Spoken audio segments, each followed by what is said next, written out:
We know that you give generously to lots of causes through your place of worship, but did you know that you can also give for the needs around the world where you work? That's our topic, workplace giving, today on Austin Faith Dialogue. Austin Faith Dialogue, at the crossroads of religion and life. A series highlighting the cultural and social interactions between the worshiping and religious communities in and around the capital city. Austin Faith Dialogue is brought to you by the Austin Metropolitan Ministries in cooperation with KXAN. Join us now in Austin Faith Dialogue.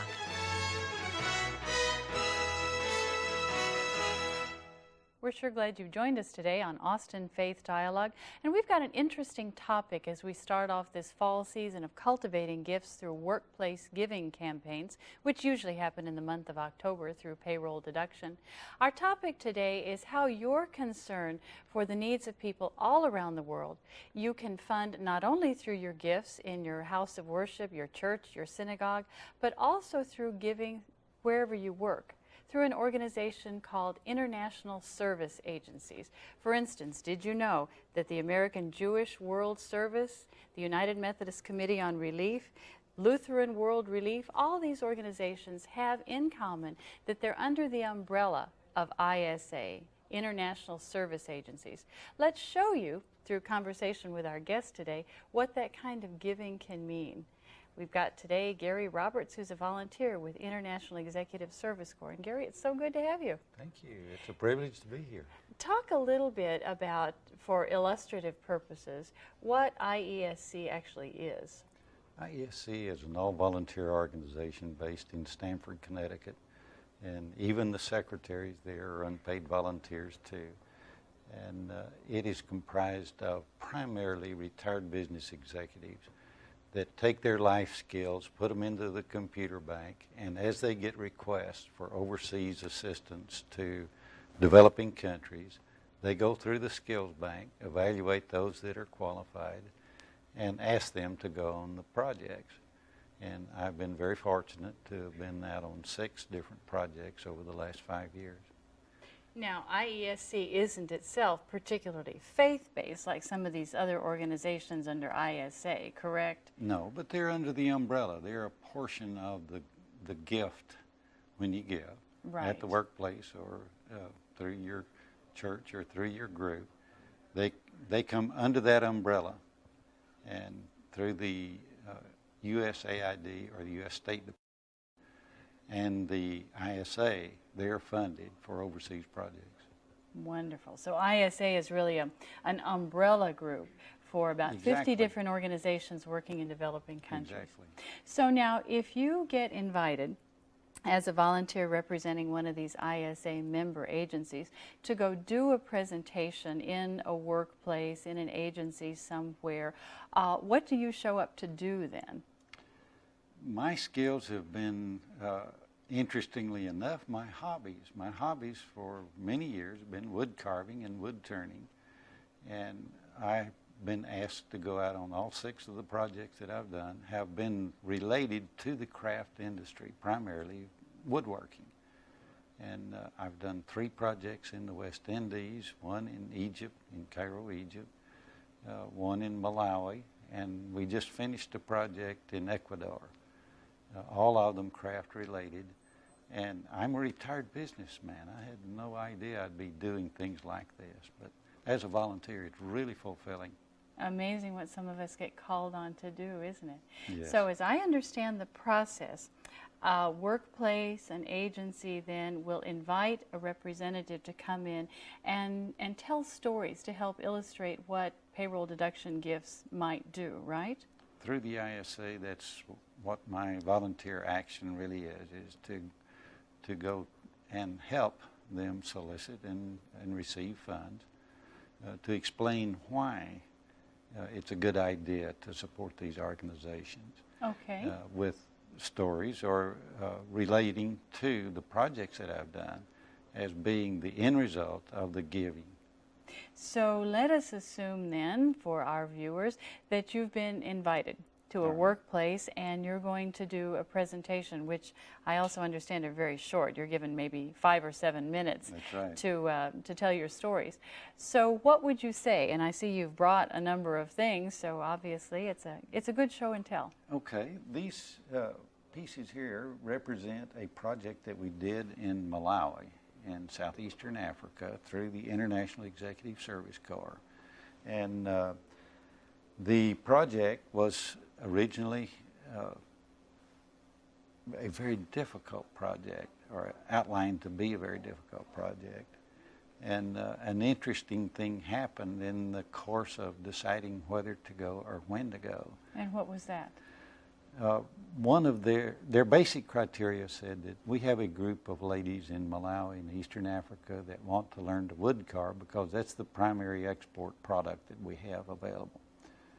They have asked men, master carvers, to teach them, and refused to teach them. And we want a volunteer master carver to come over and teach the ladies how to carve. They have no sandpaper, they have no benches, no vices, no electricity. They have no budget to buy these things with. They'd like to learn something about import-export. They'd like to know something about marketing skills. And you have 60 days to do it in. And after reviewing this, I was just really concerned about being able to deliver what they were wanting without them being terribly disappointed in their objectives. As I sat at my desk the next morning to write a letter of rejection saying that I felt like that our objectives and the project was not realistic, I got a telephone call at 6:30 in the morning out of the clear blue sky from a young man that I had worked with 2 years prior in the West Indies, who had become president of the Woodworking Association. I'd helped him farm down there. In the evening before, they had met and asked that he call me and tell me that he appreciated, and that group appreciated, what we'd been able to do for them. That now their children had clothes to go to school and were attending school. They were able to know more about their products, know how to price them. They had all the work that they could do, and all of them had been improved through the effort of the project we had done there. And literally with tears in my eyes, I hung the phone up and walked into my living room and told my wife, I don't know how we're going to do it, but we're going to Africa and we're going to help those people make a better living. That call was no accident, I expect. No. Setting you on the path to go work in Malawi and be of service. So you said yes unexpectedly, and then Absolutely. What happened? Well, we had to find a way to do it. American ingenuity is wonderful, you know, and we put out a call to the different guilds of which I'm a member, explained the circumstances, and asked for pieces to be donated. And we left here with 500 pounds of tools to be donated to a school in Malawi that none of us had ever seen. Do you have, not here on the table, but you had an example earlier of the kind of tool you used. Again, non-electric, right? Right. Nothing We had could no be electric. electricity, none at all. Everything that we did was mallet and chisel, all hand tool work. Mm-hmm. The examples that we have here are actual tools that were in the class. We used these tools to carve the products that are on the table here. And we had to, for me, being used to having the availability of electricity, for the 2 months prior to the project, I had to get out in the shop and relearn mallet and chisel things that I'd forgotten 25 years ago. But it was an interesting challenge, and those are things that you accept in accepting the projects.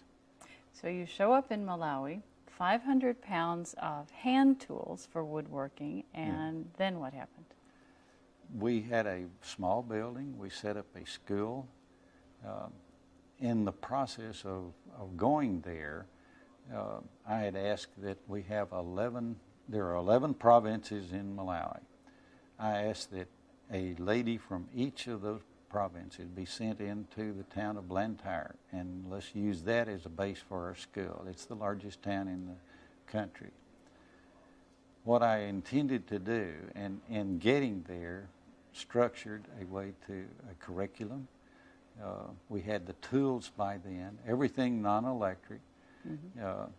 We had a small building, and we established a school, and my intent was, and the objective was to teach those 11 people to be teachers of wood carving, so that once I left there, the sustaining effort would continue, and the training and the teaching would continue on the same curriculum that I used to begin with. So each of the ladies drew names for the time slots. After we finished our 2 months, then each one of them would go back to their province and choose 11 ladies and bring them to that school and teach them for 2 months. And they rotated through the 11 ladies so that we wound up with a large multiple of the same group that we started with to begin with. Yes, you did. And my understanding then is that each of these pieces represents a step in the curriculum, correct? Correct. Our first effort was to teach them just the basic structure of the face. And I do not do designs when I go into these foreign countries. I will not do design. I don't want to pollute their eye for their geographical uniqueness, because that's where their market's going to be in the world market, is from their natural area and how they see the world. So in structuring the curriculum, the first thing I wanted to teach them was how the face was shaped. Well, in Africa, they carve masks, both religious purposes and for a lot of other reasons, but they carve masks. So the first thing I wanted them to do was carve a mask so they'd learn the relationship of where the nose and the eyes and the mouth is in the face. And that is represented by the mask over here. Then the second degree of difficulty was the entire head, so that they then learn how the head sits on the neck, the anatomy of the human form. So that's represented by the man and the woman in the head from the neck up. And them doing their own designs. They each chose what they were going to carve. All I wanted was a head. Then the third phase was the full figure in action doing something. One of the ladies carved a woman with a baby on her back, another with the pot on her head, another with a boy beating a drum. They each chose their own theme, and they carved that with these tools, with these same tools. And then the fourth degree of difficulty was to carve. Now, all of these were with the assistance of the young man that was helping do the design work. Then the fourth degree of difficulty was to take a block of wood and carve an animal figure of their own choice and in their own effort with no assistance at all. So the giraffe, stylized giraffe here with a baby, and the elephant are two examples of that class. And that is just amazing work, I believe, for any of us who know wood and who know the difficulty of working with wood. To do that with hand tools is wonderful. We'll come back in just a minute to continue your story here about the work you did in Malawi. Thank you, Gary. And thank you all for joining us for this first half of Austin Faith Dialogue. Stay with us.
glad you're still here with us for Austin Faith Dialogue as we're talking about workplace giving and illustrating the kinds of things that your gifts through payroll deduction can help make happen all around the world.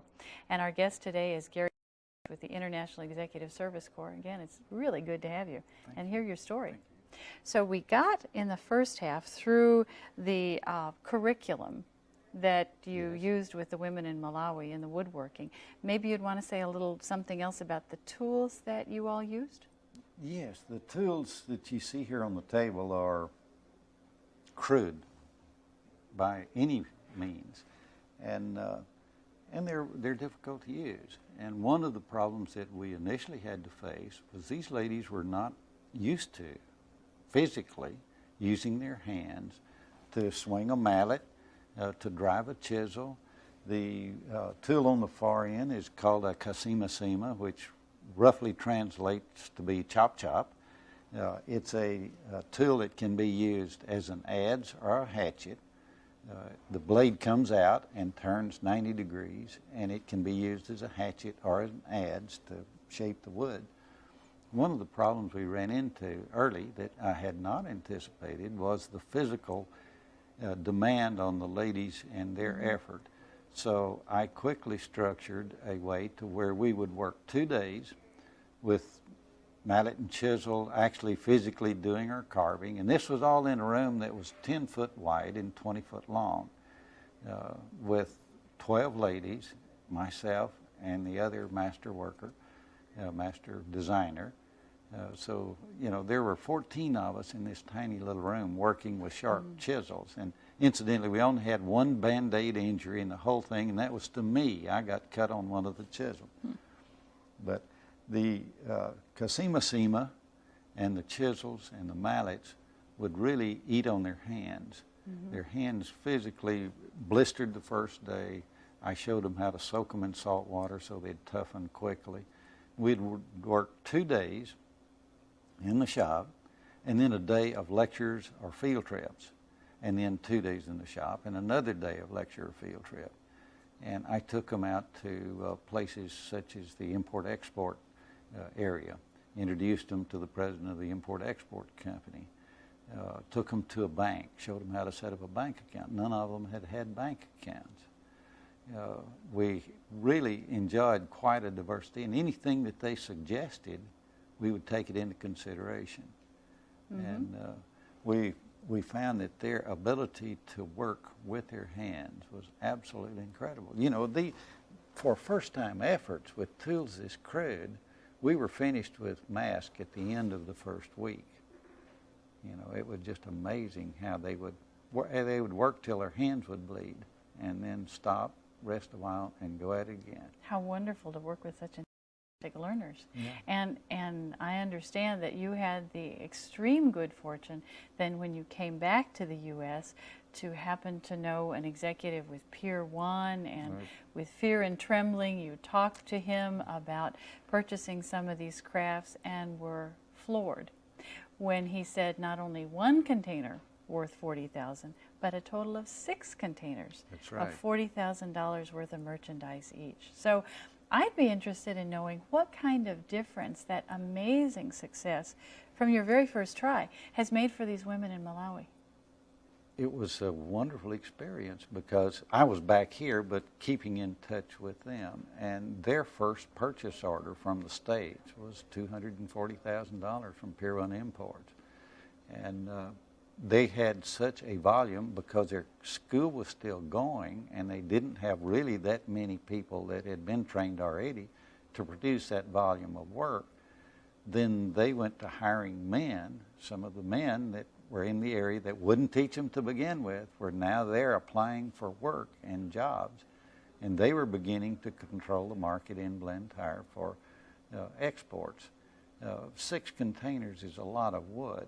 So they were hiring the men to cut the wood, shape the wood, bring it rough sawn into town, and do the work too, to their specifications. And now your involvement was 3 or 4 years ago.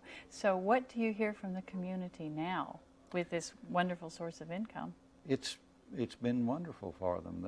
They've had a high degree of success. Their National Association of Business Women has probably doubled in size in the last 3 years.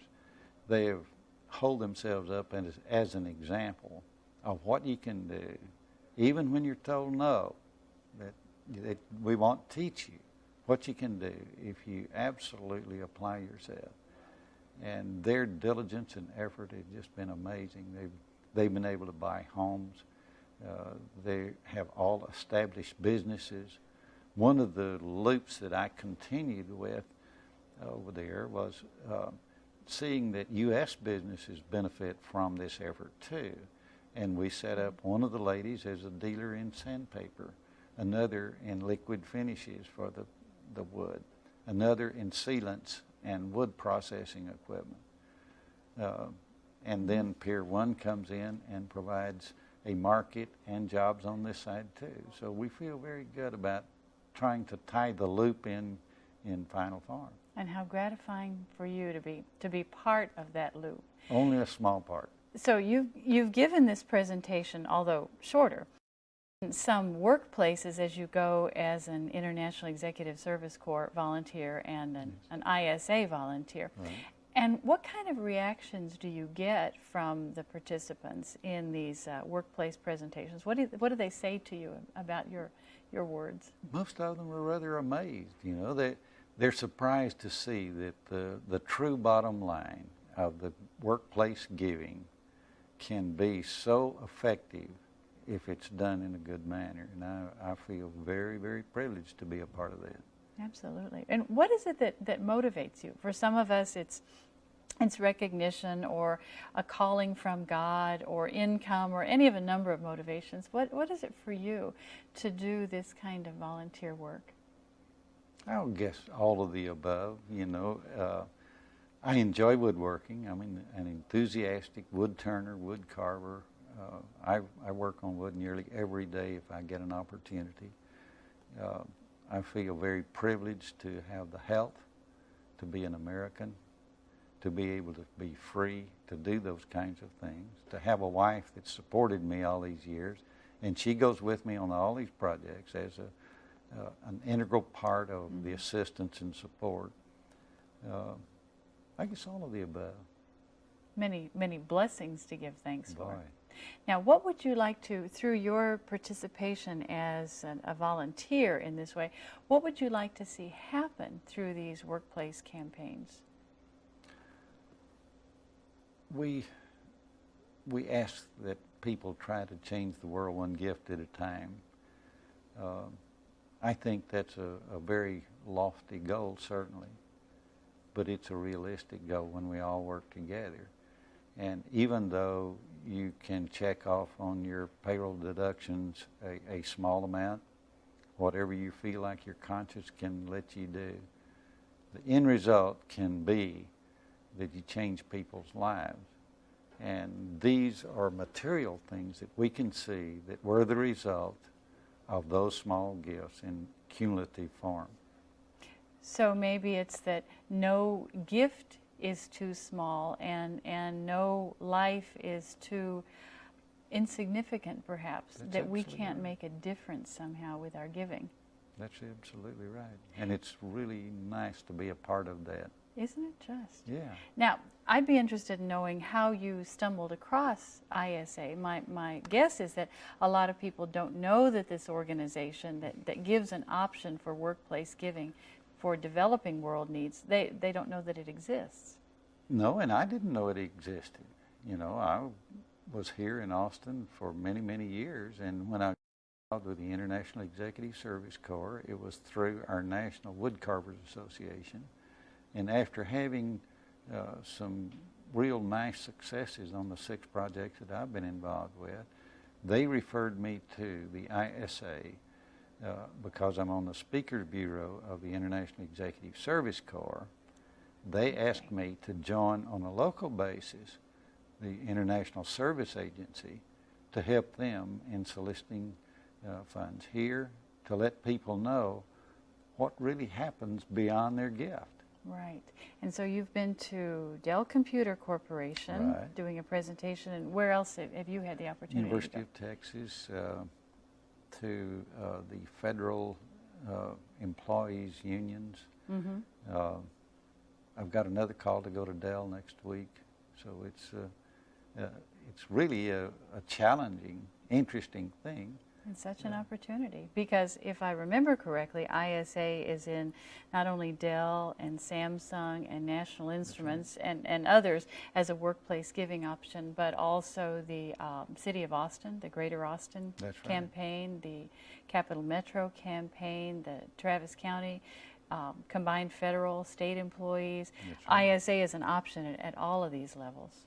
That's right, and they act as a distribution agency for the funds that are collected in all of those. And now, have you heard from International Executive Service Corps nationally about how their participation in ISA has made a difference for them? Yes, they rely on some of the funds that come in there to help fund some of the projects that they do overseas. And they're certainly an integral part of the family that ISA funds annually. Great. So they can tell a difference that these workplace gifts make. Well, certainly. And in today's reduction in federal funding of projects, then it really is significant on a local basis. Yes. It becomes more and more critical if we are to continue these wonderful programs.